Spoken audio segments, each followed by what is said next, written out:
দাড়ি যারে আল্লাহ দিছে ওর দোয়া করা উচিত আল্লাহ একটা পাকে কিনা, কেননা পাকলেই গুটি লাল, পাকলেই গুটি, বলবেন গুটি লাল কি করা, কেননা আল্লাহ নিজে বলতেছে ইন্নাল্লাহ লা ইস্তাহি বি শাইবাতিন, ওইখানে লেখা নাই পুরা দাড়ি পাকতে হবে, একটা পাকলেও।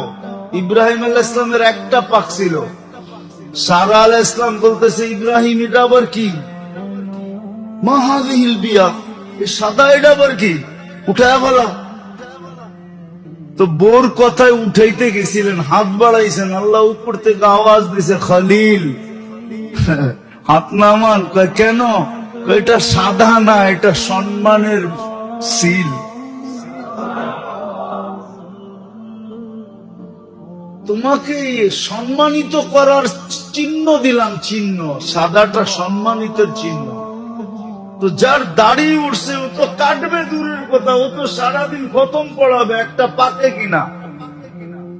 যদি কয় পাকে কি জন্য, পাকলেই তো গুটি লাল, আল্লাহ লজ্জা করবে শাস্তি দিতে, আর কি দরকার। আর যাগো সব ডিপাইকা গেছে ওগো তো কোনো কথাই নেই, ওগো তো ডেলি খুশির জন্য মানুষে ফুল দেওয়া দরকার। যারে তুই ফুল দেস কেন ডেলি সকালে উঠা, তারে দাড়ি পাকছে ফুল দিমু না তো কি দিমু। আল্লাহ